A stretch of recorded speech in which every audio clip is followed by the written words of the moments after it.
Out of the past, phantoms of a world gone by, speak again the immortal tale, The Executioner.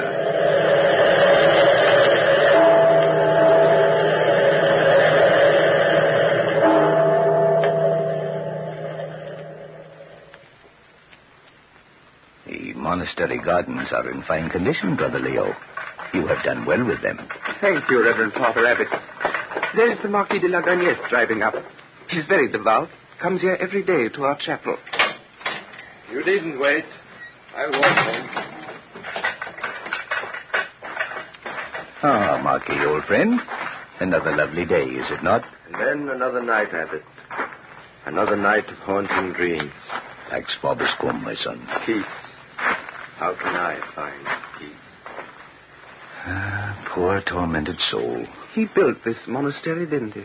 Yes, in memory of the Leganeth family. And he comes here every day to pray for their souls. No, Brother Leo. To pray for his own soul. But why, Father? He's loved by all the people of this town for his good works. Yes, my son. And he's honored in all Spain. I wonder about him so often. His face is always sad. His eyes are tragic. His has been a sad, an incredibly sad life, my son. In the years since I came here, I've never seen him smile. No, he's never smiled since. Sit here, Father, under the trees and tell me about him. Why do the townsfolk call so rich and so great a man El Verdugo, an executioner? I heard them do so many times, but they say it is a title of honor. Why? I think it's right that you should know his story. You will be serving the family at the castle in future years, and you should have an understanding of the tragedy that befell them. Was it long ago, sir? Yes, some 30 years ago, when I was a young priest like yourself. How to begin? Well, the Marquis Juan de Leganeth, father of the man you know, was a grandee of Spain. His family, one of the oldest and proudest in the land. The old man was a fanatic, a patriot devoted to his people, the citizens of this town of Menda. There was peace in our land until that upstart Bonaparte thought he would own all Europe. Italy, Austria, and the lowlands fell, and then the invaders entered Spain. Because the old Marquis was suspected of plotting with the English against them, a French battalion was stationed here at Menda. They were tolerated with silent hatred. Meanwhile, the Marquis made plans which were to take effect on the night of the Feast of St. James. A ball was given at the castle, to which the French officers were invited and which they all attended. Unarmed, of course. No thought of danger, except perhaps the loss of a heart to some lovely senorita. The first vote was divine. You are grace itself, senorita. You are flattery personified. Nonsense, Carlos. A man can be handsome even if he is French. These officers, and I shan't let them spoil this evening for me. Oh, it is a lovely party, isn't it? The music is thrilling. Close the door, Benito. I would have quiet. Si, Father. Good. The hour is near at hand for our triumph over these invaders. I sent for you, my sons, to make sure all was in readiness. Benito, the signal fire is built? Yes, Father. And we had news from the town. Our people are plying the French with wine and making holiday until the beacon fire is lit. And then, death. Not one will escape. That is my plan. English ships are waiting off the coast at this very moment. The English fleet? Oh, I see. That old orange seller who came here was really a spy. Yes, my boy, a clever spy. From the ministry in London. Then we shall soon be rid of this puppet king the Corsican Bonaparte has set up.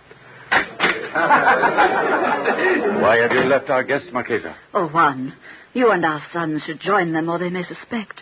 It's nearly supper time, and you have said that when the ladies were all in the salon and the men gathered in the banquet hall, you'd... Oh, I'm so afraid, Juan. Afraid for you, Felipe, darling, and for you, Juanito, my eldest born. Nonsense, Mamma Mia. There is no danger for us. Nevertheless, I fear something may go wrong. I tremble at the thought of what this night may bring. This night will bring freedom from the invaders, restoration for our king. And you tremble? Are you not a true daughter of Spain? Yes, my husband. Then we will speak no more of fear. Juanito, Are you sure that every French officer is here tonight? Yes, Father. Dancing with carefree gaiety. Foolish flies that will die in this old spider's web. The men servants know what they must do. Each one is armed, and each will deal with the Frenchman. They do not leave their sides. They must be silent and swift.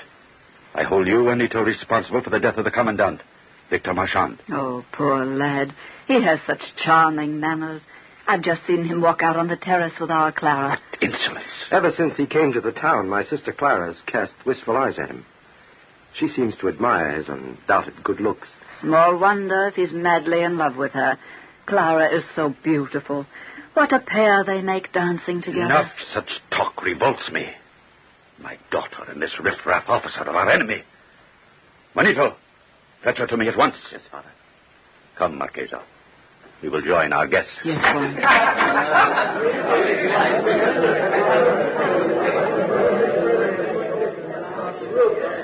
Oh, the moon is lovely out here on the terrace.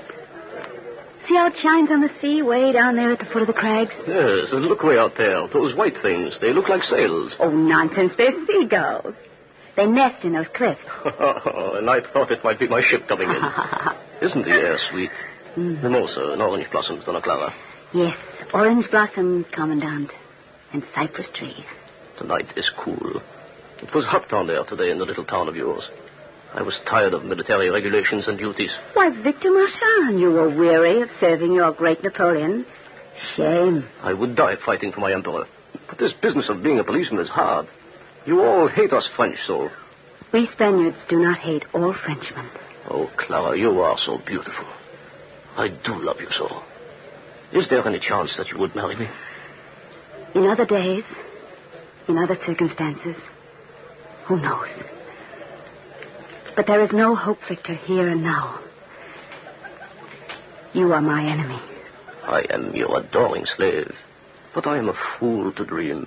You are the blue blood of Spain, while my father is a grocer of Paris. A grocer of Paris? Is that a title of rank? Yes, the rank of file, my beautiful princess. Wait. Look down below. I gave orders for all lights in the town to be out at curfew. And yet it strikes me that there are a fair number gleaming here and there. Oh, it's only the moonlight on the bayonets of your own men. Well, it's certainly silent enough. I don't know why I should feel uneasy. Your father, the Marquis, is the soul of courtesy. And yet I keep asking myself why. Why should he give this dance for the officers of his enemy? Well, you're imagining things. My father is the friendliest of men. All of us here unarmed. I think I shall order them to leave now. Victor, forget these morbid fancies. Of what are you afraid? Of me? Yes, senorita. I am afraid of you. Oh, my lovely Wanda. Clara, where are you? Oh, Juanito, I'm right here by the balustrade with Commandant Marchand. Father wants you, sister. Lovely evening, Commandant. Beautiful, senor. Shall I take you back, Donna Clara? Thank you, Commandant. I shall escort my sister. Oh, Juanito, it's so cool out here. Wait a while. This is not the time for you to be on the terrace, Clara. Oh, the time. Oh, come with us, Commandant. Father wishes to see you alone, Clara. But Perhaps it would be better if you waited here, Commandant, in the moonlight. I shall be right back to relieve your loneliness. As you say, senor. A bientôt, Donna Clara. Adios, Victor.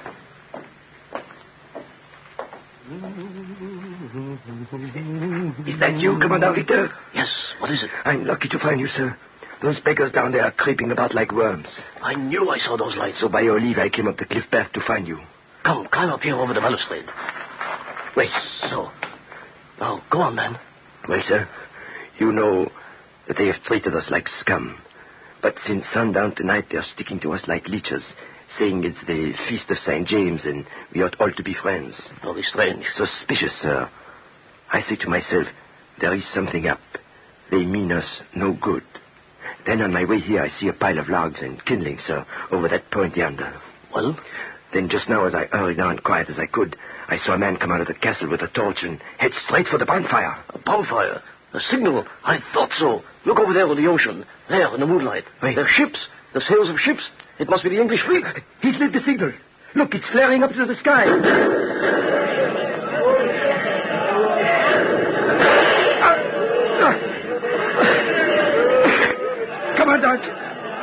I'm shot. I'm done for. That shot was meant for you. Save yourself, sir. Long live the Emperor. My officers, where are they? François, Bouchard! Victor, fly. My brothers are coming to kill you. But my fellow officers, I must help them. Let me by. You can do them no good now. Killed, all killed? Yes, Victor, every Frenchman. So save yourself. Take the left path at the foot of the cliff, and my brother's pony. But go, Victor, hurry. Hurry. Clara, what are you doing here? Oh, Where's the commandant? I tried to stop him when I held him as long as I could, but he pushed past me and left the wall. I'll get him. No, he went that way to the right. You think the French dog? Father. Elise, follow him. Not one of them must live. We'll get him. Let just one of them live, dear Lord. Oh, Victor. My Victor.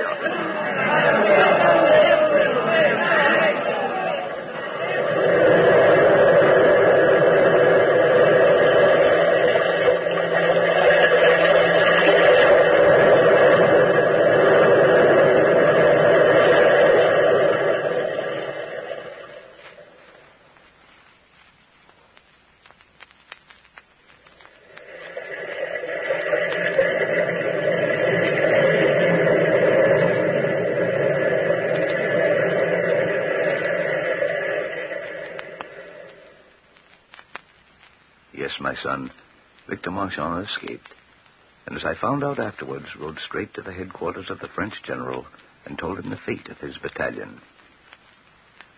That is all I know of the treacherous attack, mon général. My men were stabbed to death and shot down like cattle. The blame is all mine. I put my life in your hands. Commandant Marchand, you are not answerable for the Spaniards' crime. And unless the Marshal decides otherwise, I acquit you. But when the Emperor comes to hear of it... The Emperor? He will want you shot. But we shall see. Now, we will say no more about this, except to plan a revenge that will strike proper terror into this God-forsaken country where they carry on war like savages. I shall order out a whole regiment, a detachment of cavalry, and a convoy of artillery.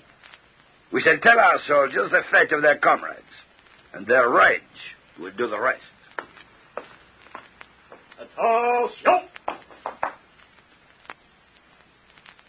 Reverend Abbot, I can imagine the horrible vengeance they brought to the countryside. Yes, my son. Every village they passed was burnt, and the inhabitants decimated. Didn't the English lend soldiers to help? No, Brother Leo. It seems they were only artillery transports that appeared that night, and so the townsmen of Menda were left without assistance, and soon found themselves surrounded by French troops. Silence! Silence! Citizens, dogs of Menda, for your savage crime against innocent men, your town will be given over to the flame, your population to the sword. One moment, General. Eh? And who are you, sir? I am the Marquis of Legagnac, hereditary lord of this province. I alone take the blame for the slaying of the French garrison. Nay, Marquis, I was with you. And I... I speak for these noble friends of mine, do I not? Yes. Then, General, we of the castle offer to give ourselves, if we can thus spare our town from pillage and fire. Every soul in the castle, from myself to my lowest servant, in exchange for the lives of my townsfolk. No, that sounds reasonable. There will be a heavy tribute levied, however. We will hold your wealthiest citizens hostage to guarantee payment. Commandant Marchand. Oui, mon général. Take every precaution for the safety of the troops. Bivouac them. No more billeting with these swine. I shall now take residence in the castle. Have the Legagnac family and all their household bound and placed so they can see me enter as their conqueror. And you, Reverend Father, during this time, where were you? Held prisoner as hostage. I thought at any moment that, though innocent, I should be shot. I soon heard that the general had ordered gibbets erected at the castle and had sent for the public hangman. I learned later of the Marquis's last appeal to the general, who had established headquarters at the castle. What is it now? Come in. It is I, Victor Marchand. Oh, you. Oui, mon général. The Marquis has a request to make of you, and I could not refuse to bring him to you. Let him enter. So, you have a request, Marquis. Yes, General. I have seen the gallows erected. Will you not spare us the shame of this punishment? I entreat you to have us beheaded. Granted. Further, I beg for the consolation of religion, and that we, especially my wife, may be unbound. I give my word we shall not escape. All that I permit. But, Marchand, you are responsible for them. Entendu, mon général. And lastly, I offer you all I possess, if you will spare my youngest son, Manuel. He is only 8 years old. He knew nothing of this. Really? Wait. I understand what you mean by this last request. To hand down your name to posterity. Very good. You shall do so. I will give your fortune and his life to any one of your sons who will play executioner to you and the rest of your brood. Merciful heaven. Such a thing cannot be. Yes. Let him hand down your name to posterity, but wherever it is mentioned, all Spain shall remember his parricide and despise him for it. General, in the name of my 3 sons, I absolutely refuse this infamous offer. No, not so fast, Marquis. You have intrigued me by your request.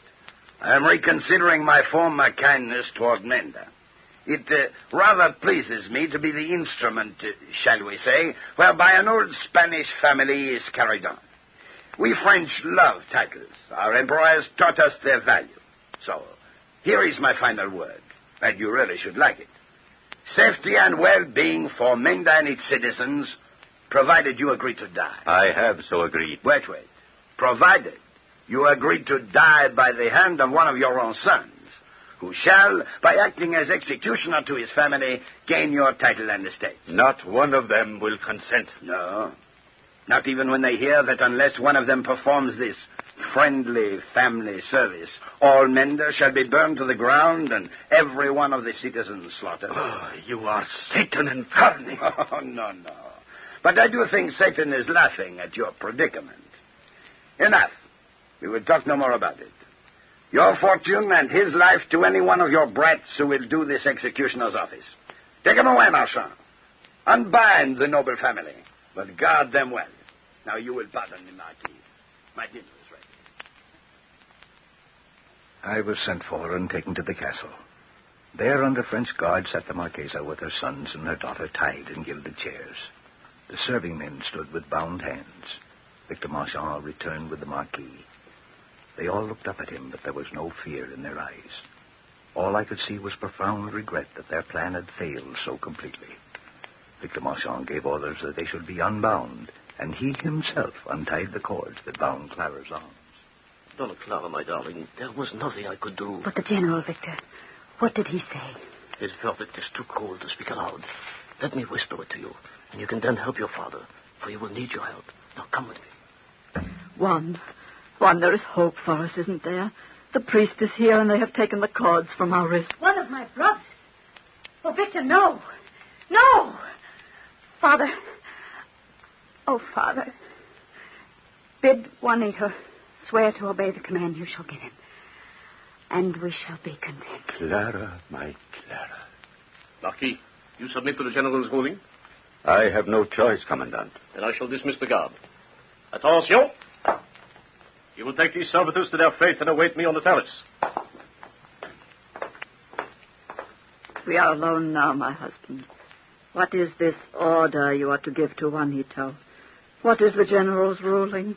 The town and its inhabitants are to be destroyed unless we die. I know. Unless we are beheaded by the hand of one of our sons. One of my sons? Santa Maria, no. And now you know the command I must give. And I give it to you, Juanito. Father. No, you cannot. Dear Juanito, you must not fail us. Do not compel us to submit to the fateful touch of the common hangman. At your hands we will not fear to die. No. Think of Menda, Juanito. The town we have loved since we were born. Men and Flames and all its people are people dead. Why, they are our friends. You can't sacrifice them to your own feelings. Juanito, my darling, my firstborn child, you will consent, I know. Mother, you ask this? You, my mother? Since the day you were born, you have never failed me, Juanito. You are a true Legañez. I refuse to be condemned to live. Nito, I command you. No, I can't do it. See that you lack the fortitude of a Spaniard. No, I can't. And true responsibility to your people, my son. No, I can't Do you mean to keep us on our knees? What right have you to think of your own life and your own sufferings? Is this my son, madame? He has consented. Am I right, Juanito? Oh, Madre mia. During the next tragic hour, I did what I could to give them spiritual consolation and prepare their souls for life eternal. The general had ordered that the principal citizens of Menda be brought to the terrace where stood the block, the blade of its scimitar glittering in the sun. Then suddenly, in the anteroom where the Marquis and his family were preparing for the ordeal, the general appeared. Well, I have dined and wined, so let us get this business over with. Bring the executioner Legañez to the block. Instruct him in his family duties. The crowd on the terrace is waiting impatient. Our time has come, Juanito. Be merciful to my lack of courage. Take me first. Clara, my beloved, the general grants you your life if you will consent to marry me. Oh, Victor. There is no love without honor. And my duty is to my family. Our love was, or might have been. Adios, Victor. And now, Juanito, dear brother, Pax Vobiscum, I am ready.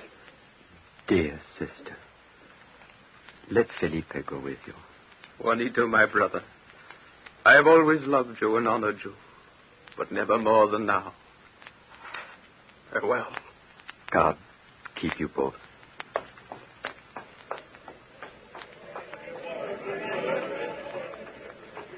Farewell, big brother. You'll tell me what I must do? Will it hurt very much? Manuel, little Manuel, you're so young to die. Oh, you're crying. I'm not afraid. I'm thinking of you, poor Juanito. You'll be so lonely when we're gone. Pray for me, little brother. Farewell.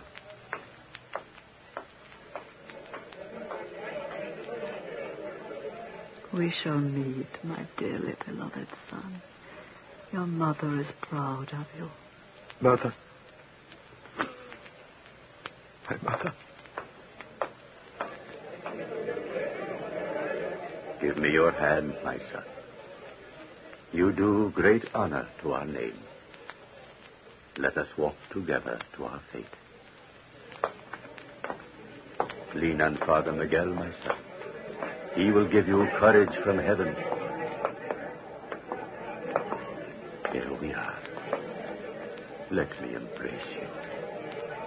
And with my kiss proclaim, Spaniards, I have given my son a father's blessing. The new Marquis de Legañez may strike without fear. He is beyond reproach.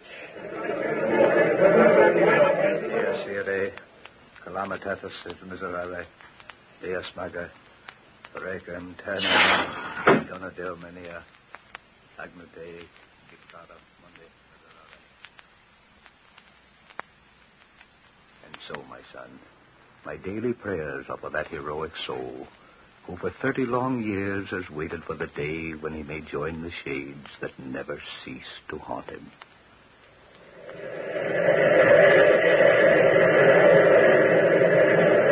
From the time-worn pages of the past, we have brought you the story, The executioner.